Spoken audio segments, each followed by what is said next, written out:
Weiss, Senior Vice President for Growth and Operations at Aveshka, and we're pleased to be a platinum sponsor of the Innovation Institute for Fan Experience Virtual Conference and Expo.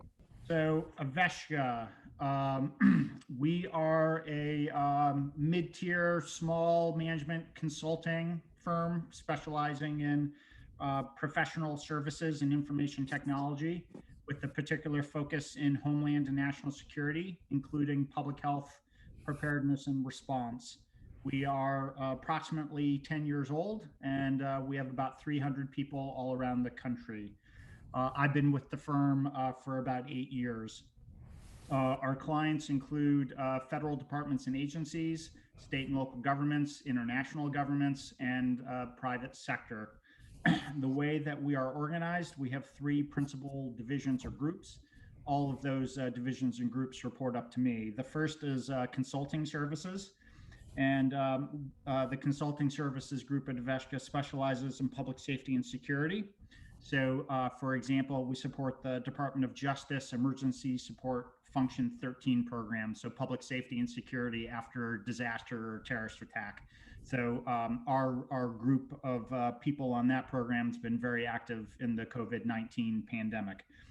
We also do, obviously, a specialty of ours, public health, preparedness and response in healthcare. We are one of the major contractors at the Health and Human Services Office of the Assistant Secretary for Preparedness and Response, otherwise known as ASPR. Obviously, in the news quite recently has been a lot of reports about vaccine. So one of the components of ASPR is the Biomedical Advanced Research Development Authority, known as BARDA.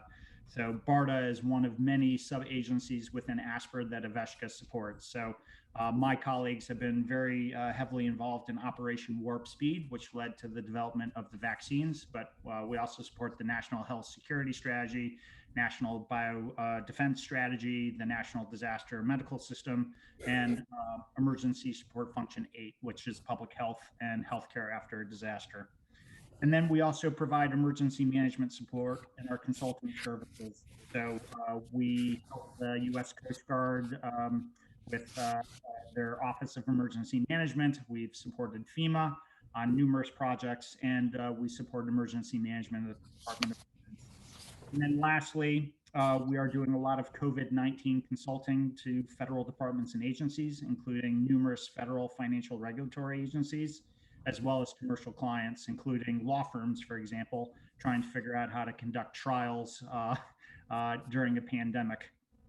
Our second group is technology, and our technology group focuses on cybersecurity, customized application, platform, cloud, and software development, program management, technical leadership, business analysis, and technical support.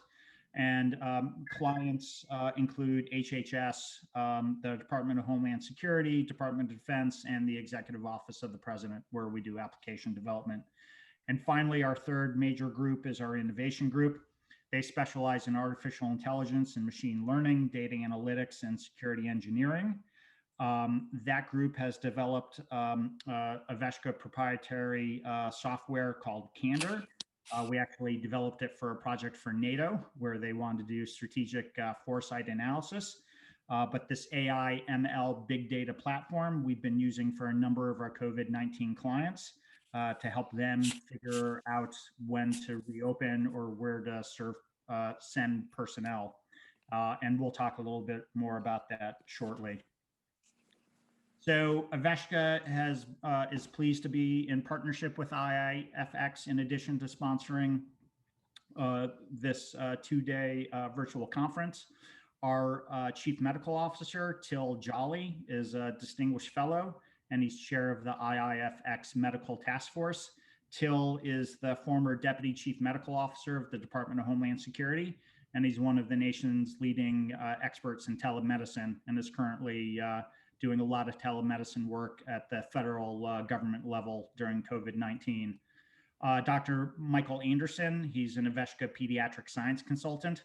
He's also a medical task force member, and Mike just joined Aveshka a couple of months ago as a full-time employee Prior to joining Aveshka, he was the president of the University of California, San Francisco Children's Hospital. Andy Weiss, I'm speaking. I'm a task force member. I have a long history in emergency management and homeland security. After 9/11, I helped stand up the House Homeland Security Committee's emergency management subcommittee, where I was staff director, and I was the lead staff author of the Post-Katrina Emergency Management Reform Act. And then I was general counsel of the Senate Homeland Security Committee for a number of years. So I've long had an interest in public health preparedness and response, and my wife's a physician, so it's a personal issue for me. And then, as I mentioned previously, our innovation group has developed a platform, and our Chief Innovation Officer, Shannon Vaughn, has been working with Dr. Marciani and others at IIFX on data analytics and how to help sports and entertainment get back to playing and spectating. Next slide is some of the Aveshka COVID-19 support. Just briefly, there are three main buckets. There's operational continuity and workforce protection. So that includes, having healthcare professionals on call to help clients respond quickly to issues that arise, such as, exposures or positives, and determine courses of action. We provide workplace health and safety guidance, for example, assessments of cleaning and HVAC procedures, reconfiguring office spaces, and guidance on signage. And we interpret public health and employment guidance for clients, such as CDC guidance, OSHA, EEOC, and state and local guidance as well. And then also help identify PPE requirements based on activities they plan to take, that our clients plan to take. The safe return to normal operations. It's site visits, providing specific guidance on improvements, design safe office spaces, testing protocols, travel protocols, employee illnesses, how to handle visitors, risk assessments. On a weekly basis, we assess the transmission risk for each client office or location, and we provide reports outlining precautionary measures they should be taking on infection rates. And lastly, readiness for future waves and events. We report on disease trends in specific areas, layered protocols for on-site activities based on disease prevalence. And then, of course, we do mid-process reviews for clients to identify lessons learned to improve response and for spikes or waves. Key differentiators of the support we provide. We have a pool of readily accessible SMEs engaged in the COVID-19 response, both at the federal level and for numerous clients, including ASPR, which is the lead agency at HHS. So we have clinical specialists in emergency medicine, pediatrics, disaster medicine. We have specialists in industrial hygiene, business continuity, health communications, and we have a whole slate of former state and county public health directors. We have extensive experience with pandemics and major public health crises, of course, COVID-19, but also SARS, H5N1, MERS, Ebola, and Zika. And then we also have conducted over 1,000+ training and exercise events nationwide in the past 5 years alone, where we work in close coordination with private and public stakeholders. So for example, in 2019, HHS conducted what they called Crimson Contagion, which was a year-long series of exercises on pandemic influenza, which Aveshka played a key role in. And lastly, technology and data analytics. On the slide, you can see a copy of our reopening dashboard that we're working with IIFX to build. And again, that's based on our Candor technology. And if you have any questions, you can reach us at COVID-19 responses support@aveshka.com. And like everyone else, I'm excited to hear today's panel. It's going to be very interesting and informative. And thank you for the opportunity, and thank you for participating in the conference. Thank you, Andrew. We really appreciate your participation and support. And I would ask all of you to visit the Aveshka booth in the exhibit area today and tomorrow And you can set up meetings and chat with Vesco representatives at their booth. All right, let's jump right in. Now we will hear from a panel of distinguished speakers. Jeff Steels, Associate Athletic Director at Auburn University, David Allison, the Director of Facilities and Event Operations, Safety and Security for Athletics at the University of Texas, and Larry Naif, the Executive Associate Athletic Director at the University of Oklahoma. Our panelists will discuss what changes could be in the future for collegiate athletic events. The panelists will provide perspectives from their respective institutions of higher learning and provide some insight about how federal, state, and local government and their own sports conferences are helping them shape the future for intercollegiate athletics. So let's go around and have each of you introduce yourselves, and then we'll follow up with some additional questions. So Jeff? You bet, Larry. Thank you so much. I look forward to this opportunity. It's a great opportunity to share and to learn and grow, and I do appreciate it. Got a great panel today of professionals that I admire and respect, and I look forward to it. I'm an Associate Athletic Director for Facilities and Operations at Auburn University in Auburn, Alabama, Southeastern Conference. We're currently competing in 3 sports, which is really unusual for us because by now we would be well into our sports season. Our American football, volleyball, and soccer are currently being played. We're hosting at about 20% in all of our facilities. And so we have certainly been through some trials and tribulations as we work through the processes to get back to participation in intercollegiate athletics, and look forward to sharing with those and hearing what some of the others have done in establishing a pattern and program to get back to normal. Great. Okay, David? Good afternoon. I'm David Allison. I'm the Director of Facility and Event Operations, Safety and Security for the Department of Athletics at the University of Texas. Currently, we are operating football, basketball, women's basketball, softball, volleyball, and soccer. So out of the 20 sports, those sports are up and running right now. As stated earlier, I'm here in the Big 12 and here in Texas. And as of now, we are just happy to be here. I'm happy to be able to participate as well and to share what challenges and successes we've had in moving forward post-COVID. All right, Larry? Thanks, Gary. I'm Larry Naify. I'm the Executive Associate Athletics Director at the University of Oklahoma. My fun activities include all things that can and sometimes do go wrong. Also, event management, event security. I serve a role within our department as a general counsel for athletics. We too are in our football and soccer and volleyball seasons. We've had our golf teams and tennis programs actually compete in their fall seasons, and we are preparing moving forward with our winter sports as our conference and the NCAA determine will be appropriate. All those things are things that we work on every day because those things seem to change every day. Great, gentlemen. Okay, we're going to do kind of a round robin here. And I'll post some questions to each of our panelists and see if we can draw out their perspectives on what they've done, what's worked, what hasn't worked.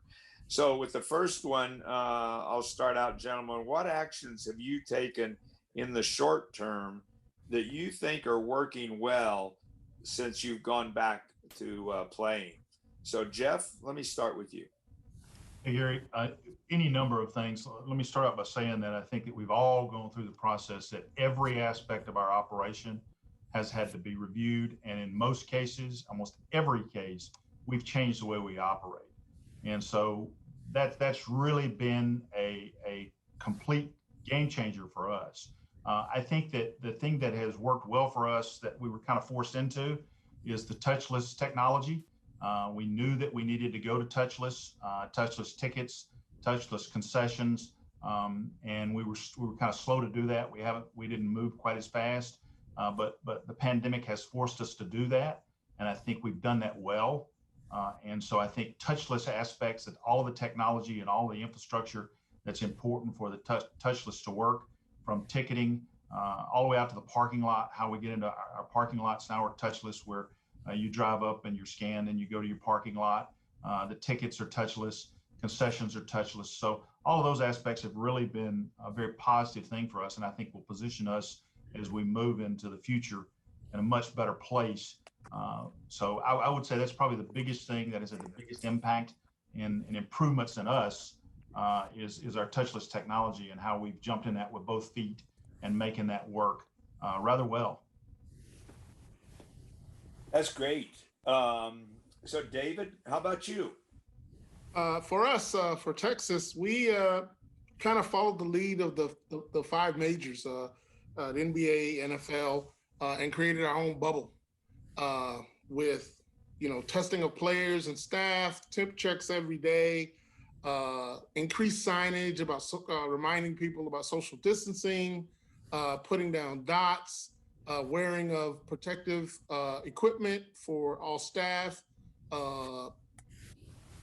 Touchless, of course, was a big thing. It actually benefited us well in the sense that right now our stadium capacity is over 100,000, but by the state mandate, we're only allowed to a 25% capacity.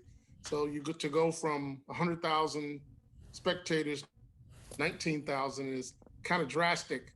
So, but what it did was it kind of created this proving ground for us where we were able to manage more than we could if we still had 100,000 people to deal with. And we were able to put things in place to see, okay, if it works at this level, we can just, as the numbers start to increase again, we'll just be able to make some minor changes regarding seating arrangements and creating more space from between the players and the fans, the communication between the event staff, law enforcement, and the fans, again, constantly putting up around the stadium, social distancing, wash your hands, wear your mask when you're not eating. These are mask areas. Those work very well in the sense that we haven't had any spikes, knock wood, so far. Well, that's good. How about you, Larry? Well, I would certainly echo the items that Jeff and David have pointed out with regards to technology and the other really innovations that we've all implemented. The other part of that has really worked well. Our staff, those with whom we work, our colleagues have really all been open. We compete with each other all the time, but not here and not on these issues. And that part of how this is working for intercollegiate athletics has really been, I'll just call it special. The other part of that within our own institution has been how much we have been able to rely upon our experts. We're a comprehensive institution that has a health science center. Our sports medicine staff and the team physicians that are part of that group have all really educated us and allowed us to rely upon their expertise to navigate these items. And that cooperation and openness has really created a circumstance for us where these decisions are based on science and they're based on medical information, and God love them, it's based upon their advice to us as opposed to our guesswork on what are the right things for us to do in implementing the things that David and Jeff just discussed. So that piece for us, and I think for all of us, has been working extremely well. Sounds like all of you surrounding yourselves with great team players there, with different experiences and expertise, have helped all of you navigate this craziness that we've gone through for the last several months. On the second question here, and I'm going to kind of lead off with you, Larry. How are you working together with the conference leadership, within your own conference and with your peers to ensure intercollegiate sports are working and can continue to work? Because each of the conferences, that seems like, are a little bit different, and they're doing different things. Some are open, some are playing, some are not. So, Larry? Well, that's one of the unique aspects of what we deal with in intercollegiate athletics. We don't have a commissioner over us like the NBA, or we don't have a tight-knit ownership group like the NFL or commissioner there. We're made up of 300 plus institutions in the NCAA, and just in the Power Five alone, there are 65 different institutions with 5 different conferences, all of which have, various rules and nuances on whether they even play or not, as we've all seen. So it has required all of us to work, again, like previously described, to work together. We're getting guidance from the NCAA through our conferences, but each of us also are in different states that have different elements that we have to make sure we, I hate using this word, but are capable of absorbing and pivoting on. David and I are in the same conference. We have a unique event where our 2 teams play each other at a neutral site. And so the entities that had to make decisions on how that event took place were the University of Oklahoma and the state of Oklahoma, the University of Texas and the state of Texas, the city of Dallas, the State Fair of Texas, and the Cotton Bowl Association. And somehow or another, we figured it out, and we're able to actually host an event that, again, the bottom line for this is creating the opportunities for our student athletes to participate and do what they do well. David? 100% concur with what he just said. As he said, we had worked together on numerous events, having to play the Red River Rivalry at the Cotton Bowl, like he said, at a neutral site. Now throw in COVID, and now you have to deal with additional layers of regulation from NCAA, from the Big 12, from the state of Texas. One of the great things is that the communication between the 2 institutions was excellent. I mean, you're talking about weekly Zoom calls that normally you would have to do face-to-face, where you're going down the list as far as when do the mascots arrive? Are we going to have bands? Whose testing is going to be? How's the testing going to be authenticated? Because you don't want the home team to say, well, your player can't play because he came up positive. But what about your player? He's got a temperature. So, I mean, and everybody was good natured about it, because on the field, when the ball is kicked, we're all rivals. But between 0-0 and the end of the game, we all have the same motivation. At the top of the list is the safety of the student athletes, staff, coaches, and guests. And it went off without a hitch. I mean, and again, it's a situation where that other universities can see that it is doable, but it takes good teamwork, it takes effort, and you can't really get into a situation of, well, I need to have the advantage over this team. Well, not when it comes to safety and security. It has to be a level playing field. That's great. Jeff, how about you in a different conference? Yeah, different conference, but the same playbook in that we both compete at the highest levels of the NCAA. So very similar, but I think there are a couple of elements here that are really important for us to point out. First off, that teamwork element. I mean, you heard from Larry, you heard from David, teamwork. We have tremendous teamwork in our conference. We have tremendous teamwork with our peers. So we're constantly sharing ideas.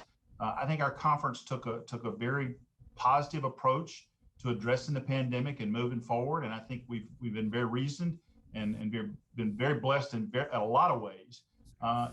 From our perspective, as facilities and operations people, event people, we talk to each other, consistently throughout the year, but we don't get together maybe as much as we should. And I think when I was in the Big 12, we used to get there once a year. In the SEC, we did about the same thing. Well, the pandemic changed all that now. We're on Zoom calls every week, and we're discussing not only what has already happened in our football game or our volleyball game or one of the sports that passed, but also what's coming down the pike. How are we going to treat basketball? How are we going to treat baseball and softball? How are those things going to operate? And at the same time, we're dealing with a group that I don't think we've dealt with a whole lot. We've had our sports medicine group, and they've been a part of our team, but you talk about being a major part of our team and a major player in what we're addressing is our medical folks now. Here at Auburn, we're dealing with 5 separate medical groups and medical advisory boards. We deal with the department, we deal with the university, we deal with the conference, we deal with the county, and we deal with the state. And so all of those players have to work together. And I'm here to tell you, very blessed in that all of those players did work well together. We had great communication, we had great teamwork, and we were very, very successful in getting open and staying operational. We've had some hiccups here lately with some numbers that have gone up across the conference. We've had a slight increase here. Our teams get tested 3 times a week. The department and the university tests every week. You can go request a test, or you can be randomly tested. And so there's lots of testing going on, and so we've had a slight increase here recently. But I will echo what Larry and David have said in this aspect. Great teamwork and great communication are extremely important. Right, that sounds good, guys. And it's good to know we can all come together when we really need to do the right things, for our fans and our students and our athletes. Well, a big thing of college sports is tailgating, right? So tell us a little bit about, how have you brought it back, if you've brought it back, and how have you had to deal with that? So I'm going to start with you this time, David. Okay, well, it'll be easy. Fortunately for us, Texas, we ended up having to do away with all of our outside activities, activations. As you know, when new AD came, he introduced Bevo Boulevard, which is like a Mardi Gras type environment with food trucks. And I think it was more successful than anybody could have imagined. We had just, like I said, the stadium holds 100,000, and we literally had about close to 200,000. I mean, the LSU game was a one-day nonstop celebration from game day that morning to the game against LSU. Now add to it tailgating, Bevo Boulevard, Smokies Midway, which our entire stadium is now encompassed with food trucks, midways, and then the Longhorn City Limit outdoor concert. All of that had to go away because the leadership, we made a recommendation that there's no way we can justify having all this outside getting together with all these people and then say, oh, you have to social distance in the stadium. So two-edged sword, we had to cancel all of that to ensure the safety of the crowds that did come. And for tailgating, even though it's challenging in the sense that it doesn't affect the game directly, but you still have fans coming on campus. And again, you're trying to avoid anything that causes a cluster of people that may create a hotspot. So in moving forward, hopefully, there's talk of 2 different vaccines that may eventually come back. But as of right now, the safety of the fans and the community is a top priority. So right now we have no tailgating at all. Larry? Um, yeah, Gary, we're in the same spot. When we reviewed it, tailgating for us is controlled by our campus, and in that conversation, it was determined that tailgating needed to go away. Another aspect of that decision that was really important was working with the city of Norman. We have to realize that when we make a decision, it has a ripple effect on the community. And we were very conscious that when we said no tailgating, that didn't mean people weren't going to tailgate. That meant they weren't going to tailgate at our place. It was really, really important that we worked with the city. We were very much ahead of it with them. We didn't pull it at the last minute, and gave the city the opportunity then to adopt some regulations, to prepare their staff, to prepare our campus corner merchants on what that might mean pregame, and so they could absorb that as safely as could possibly be absorbed. That was the biggest, most important factor of our decision. Down your way, Jeff. How did you handle that? Yeah, like David and Larry, tailgating is a huge part of our game day experience. And you know, if we're hosting Georgia or Alabama, you know, we'll have 40-50,000 people outside the stadium that are never coming in. So it was a big part of our game day, and much like David and Larry, in conversation with campus and the city and the state authorities, we felt like we just couldn't do it. And I will be honest with you, I was very surprised. Our people have not done it. They have not. And you know, to build on something that Larry said, he's exactly right.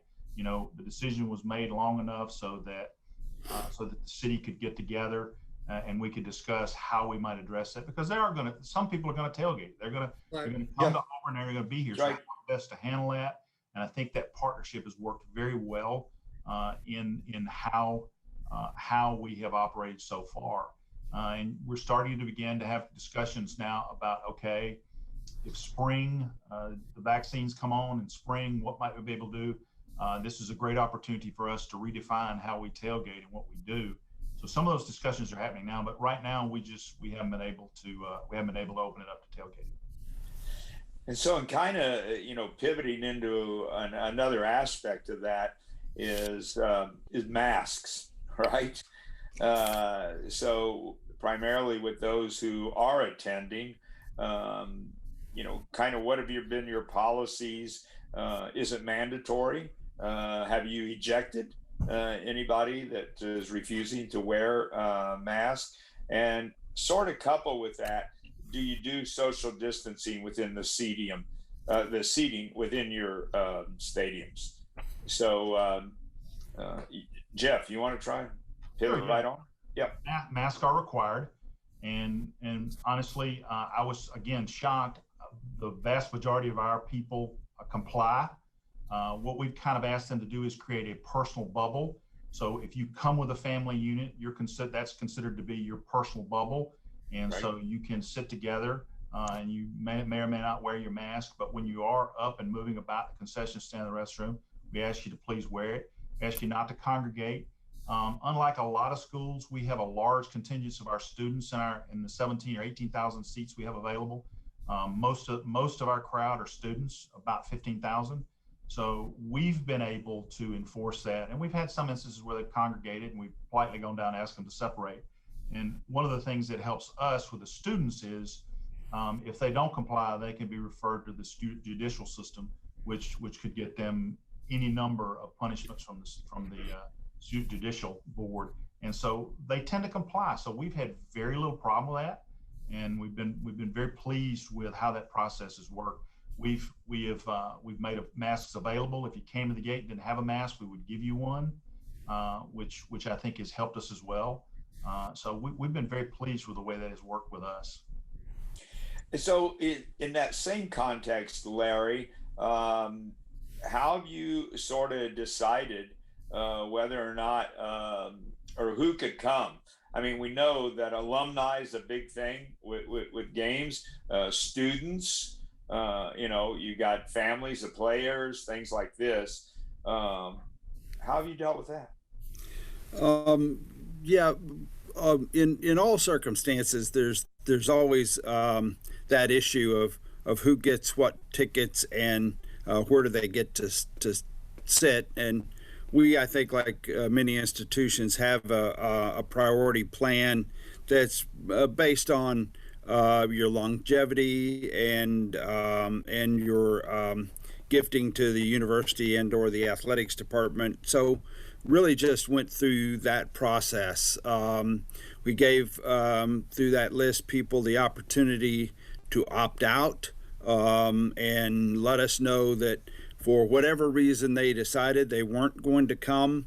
And in that process, made sure that they knew that we understood that this is an anomaly, that this wouldn't impact their future opportunities, that we're all in this piece together. So that was the first step of that process. And then again, went through the priority list. We clearly have lots of people sitting in seats that they didn't sit in last year, as we've distanced through the stadium.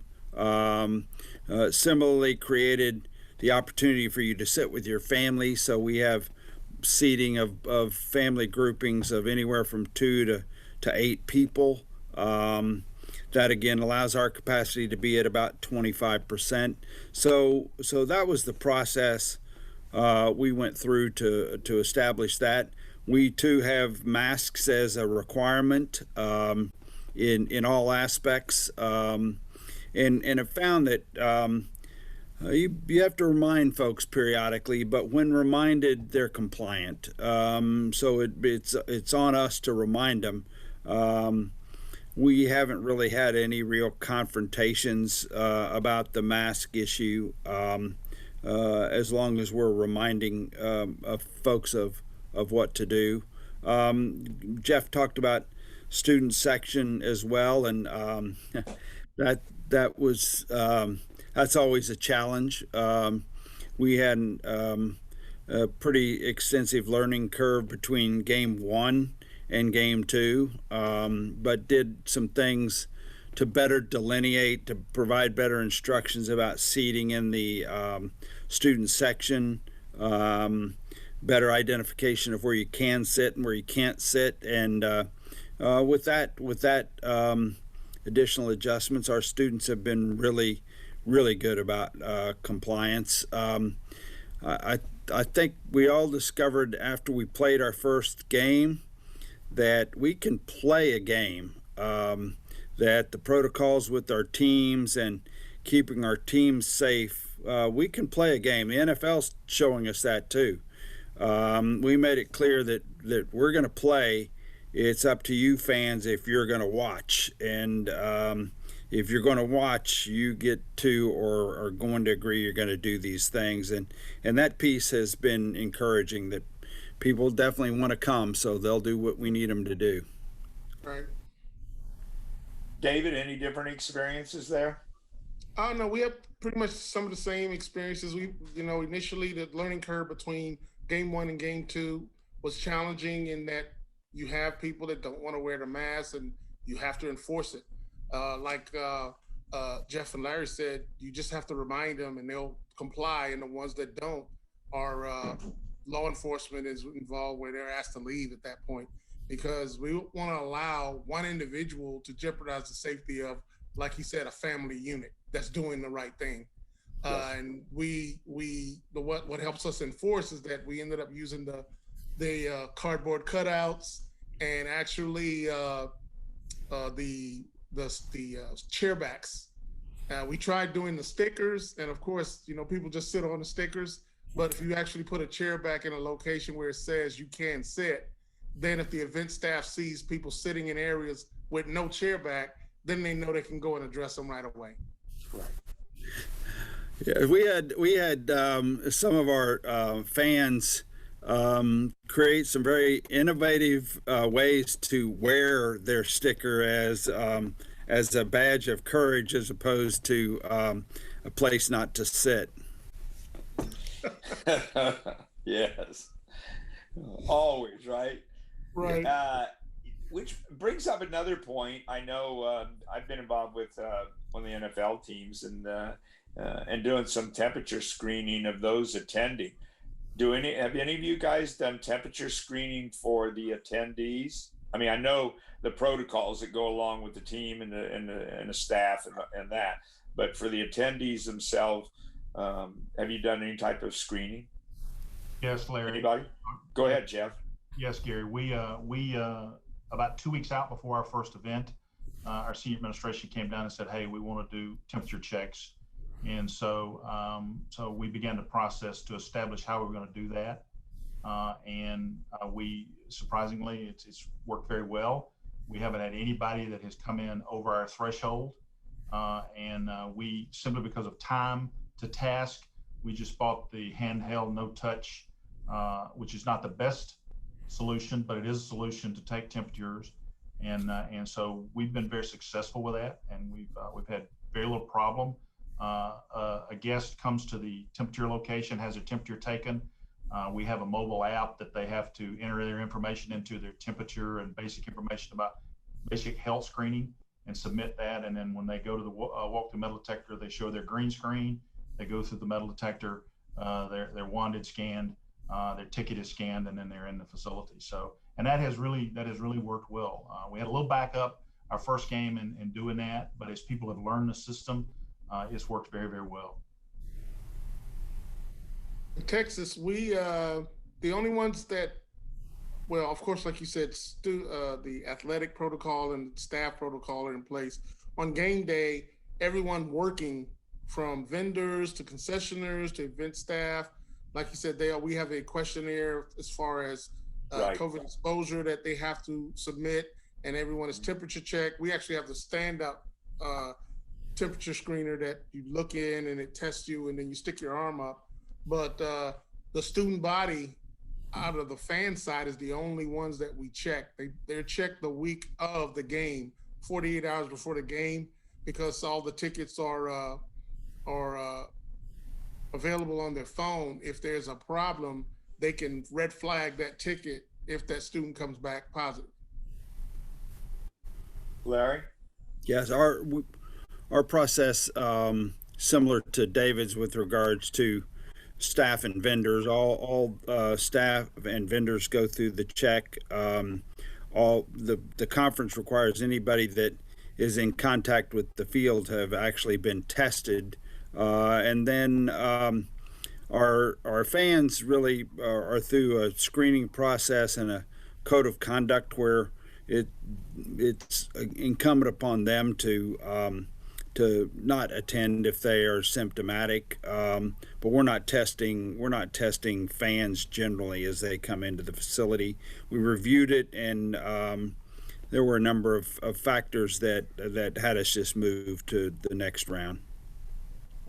Yeah, and I know it's been somewhat controversial as to its true effectiveness, because people's bodies and the environment around them can have a great impact on that. We got a question in here, Jeff, from Jennifer Hornby Gillespie, and she asked, has there been a big holdup in the ingress process for those people, and how did you address it between the first game, second game, etc.? Yeah, we found we didn't have a major issue. The first game, that first process, we had some backup and some slowdown, but we reemphasized to folks that our plan, which is each parking lot is color coded, and it's given a time you're given a time to park, you're given a time to enter the stadium, you're given a time to go to your section, and so we emphasize to folks, hey, if you will follow your timing schedule and come at the appropriate time and do your temperature checks at the appropriate time, we can get you into the stadium much easier. And what we found is each week, and we've hosted 3 games in a stadium, in our stadium. Each week, those slowdowns have gotten better until our last home game against LSU. We had very few slowdowns. People moved very rapidly. We saw people come at the appropriate times. It's not going to be 100%, but it's going to be enough that you're not going to experience major issues. Yeah, I think that's a good point. Kind of managing expectations. If you communicate out what your requirements are, I think they're beginning to find that the vast majority of people will actually, comply. I don't know how that'll go if this stretches out and continues to go a long time, or you start getting inclement weather, right? Gary, I think another aspect of this is something Jeff said from the beginning, that the technologies, folks have really accepted the technologies, and they've been really helpful. I think that's been part that has assisted in the ingress, as Jeff described, even from identifying parking, the right gate to come into, the time to enter a gate. Yeah. All those things have I think made aspects of this very, very operational. I think what we have to pay attention to is that these are working, and our fans are enjoying them, and it's really working well from them, and so they're growing the expectation of that entry process when we're at 25% capacity. And we're all going to need to pay attention about how we continue to educate our fans, how we make sure that the positivity from the ease of getting to the stadium, the ease of entering the stadium, the ease of departing the stadium, that we continue to try to accommodate those as we increase our capacities. I think that's a really good point, Larry. Technology has been a real streamline, and I think some of that probably will be a carryover that will continue to help you as you get into full capacity. There's probably some things you maybe hoped you had before this happened, and now that's facilitated that in the technology area, that'll be good multipliers for you. Yes. Right. Yeah. Right. I think one of the things you also need to take in consideration to go along with the technology, we found that we had to increase our flagging to identify the gates, because one, you have people that have been coming for years and they know exactly where their seats are. They know exactly what gate they go in. And now you're telling them, okay, you can only go in this gate at this time, and you're now sitting in this section. So we had to actually increase the signage on the outside so that we can direct the fans to where they needed to go to help us assist with the egress, the ingress, and the fact that, like he said, everybody's not going to be at exactly their time, but you'll have such a large amount of people that you don't get the Texas way of wait till 5 minutes before kickoff, and now 20,000 people want to come in at the same time. Yeah. I think a big question that a lot of folks have out there surrounds your staffing. What have you kind of come to realize has been the most significant thing that has impacted you in addressing staffing issues? Who wants to jump that one? Jeff? I'll start off. I think first and foremost, it's getting the numbers you need. We find it very hard to get the numbers we need. Secondly, I think the pandemic has helped us refocus on taking care of our employees and taking care of those folks that we depend on to operate our facilities in a much better way than maybe we did before, and to consider their health and well-being just as much as we do our student athletes and our coaches and our fans. And so from the outset, we started to look at some of the aspects of how we help protect and mitigate threats from the pandemic to that concession worker, to that security worker, to that walk-through metal detector operator, to that parking lot attendant. And how can we do that? So, and I think that has made us a better organization. And we've seen our numbers stabilize as people become educated to the things we're doing to help them stay safe. They feel better about coming to work, and we've actually seen an uptick in availability for those to come back and go to work with us.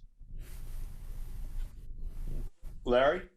Yeah, I would echo the same or similar things that Jeff has pointed out. The other aspect of this has just been a recognition of just the necessary interaction between elements of our staff and with our institution.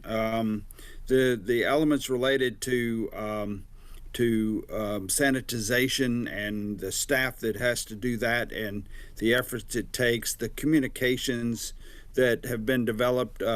My office door has a tag on it that is one side's green, one side's red to just inform folk, the staff, that the cleaning staff, that the office has been occupied. Some are working from home. All of those kinds of things are the communication from top to bottom among our staff. In our facilities, in our student athlete facilities, our training facilities, we've now developed entry procedures, check-ins, pathways. So you're going through the facility in the proper manner, the right one way in, one way out.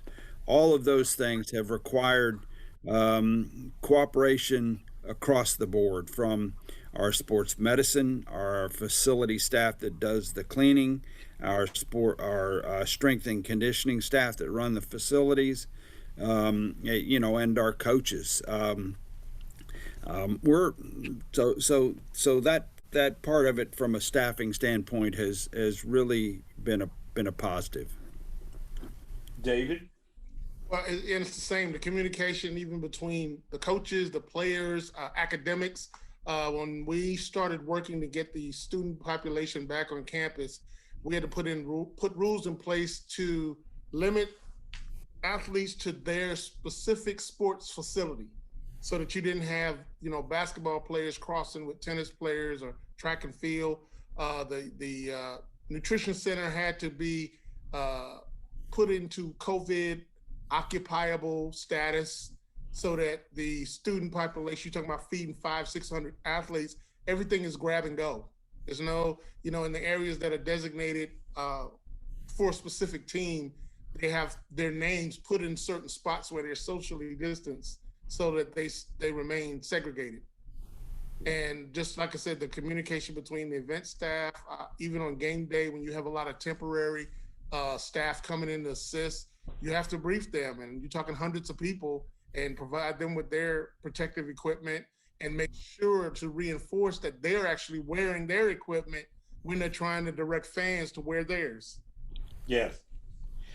I was in a conversation with somebody last week, and they were saying that things like, the football, the outdoor sports there, even basketball, because those tend to be big focuses on a lot of campuses, kind of learn to deal with them. But some of the other sports that even haven't started back up yet, they're still present some challenges. Swimming, golf, tennis, some of those. Do you think what we've learned from the baseball, football, basketball will help us next year to get these kids back out on the playing field? David? Yeah, I would say yeah. And in specifically, what we've learned is for every sport, you have to put a process of decontaminating the equipment in place right off the bat. When you talk about, you may have to just decontaminate a football during football, but when you talk about golf clubs and balls and soccer balls and baseball bats, and you don't think about that until it's like, okay, how many people has to touch certain items? So you automatically know you have a template of now that we've done this with all these other sports, how do we transition it over to the smaller sports?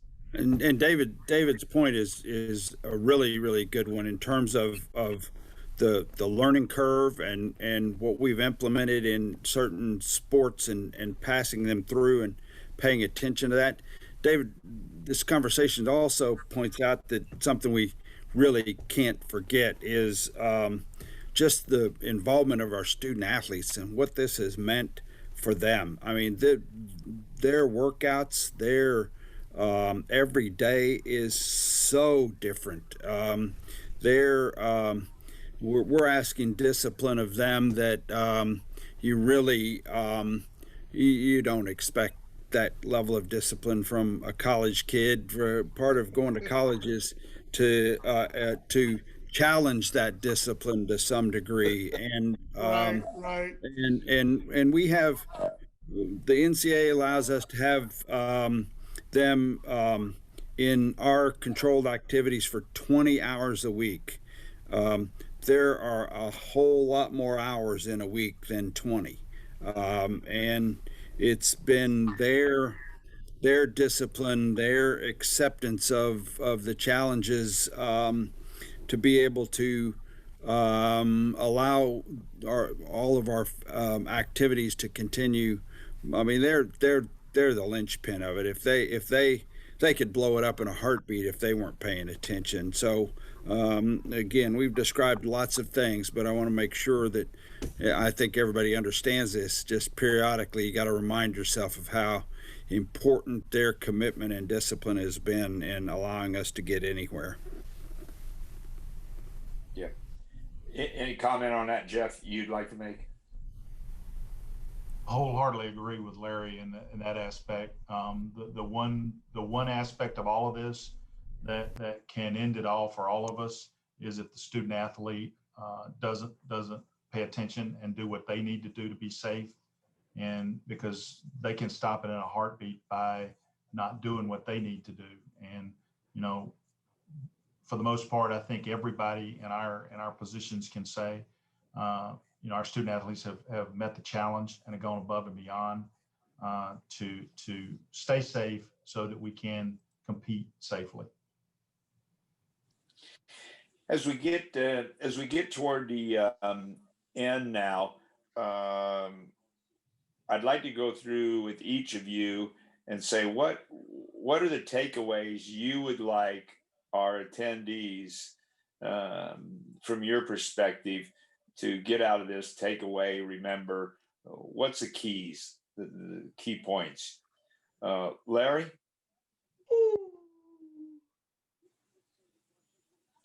Whoop, you're muted. Sorry. Got him.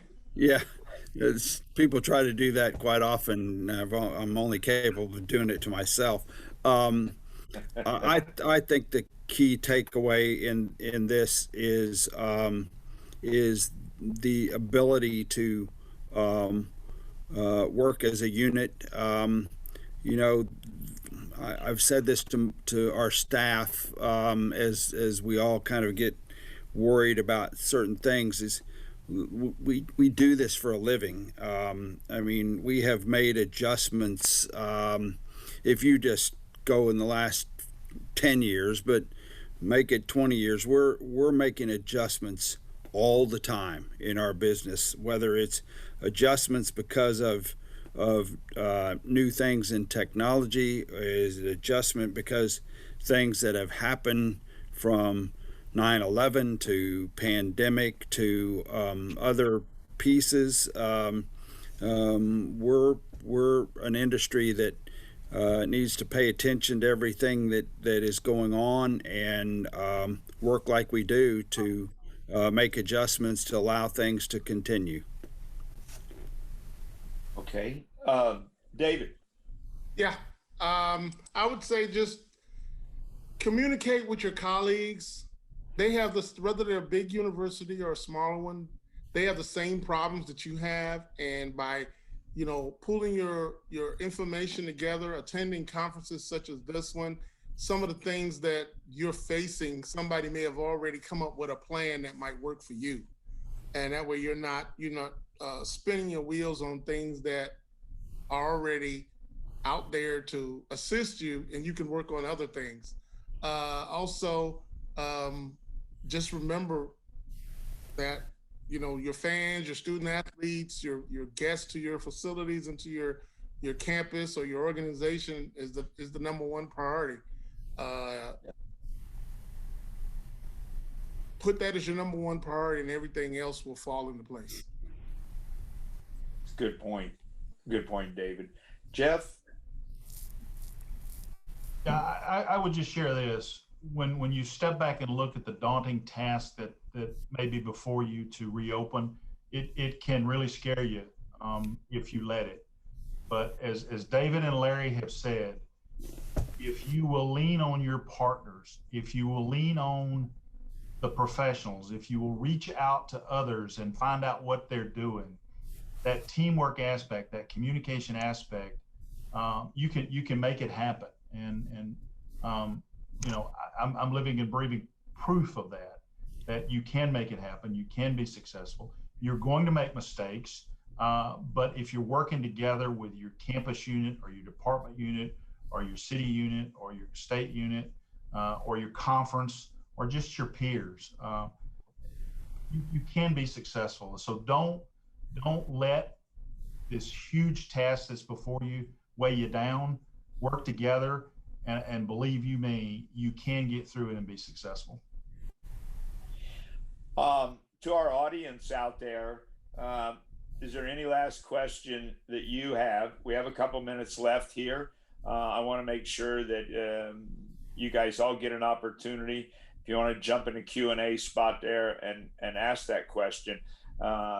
This has been fantastic. I thought you guys have done a great job dealing with a lot of different issues that I hope has been the kind of things that our attendees were interested in hearing. It's been a challenge. There's no doubt about it. And, you guys are really and I do look at you guys at the pros of this in the college arena out there. A lot of experience that you guys have brought to bear here. So, one last round. Anybody got a last thought they want to throw in? Larry, anything? Well, I agree with you, Gary, that this has really been enlightening. Every time any of the group of us get together, we learn from each other, a growing appreciation for experts in our industry, and as David and I well know, we sure like to compete against each other on the field, but we never hesitate to work together on important issues to make our industry function. That's right. Yep. Jeff? I'll just say this, that it's like Larry said, being able to share and learn and grow from two great professionals in the business, and to have the questions come up and to share and to learn and grow is just a great opportunity. And I feel very blessed to be able to do that and appreciate everybody being a part of it.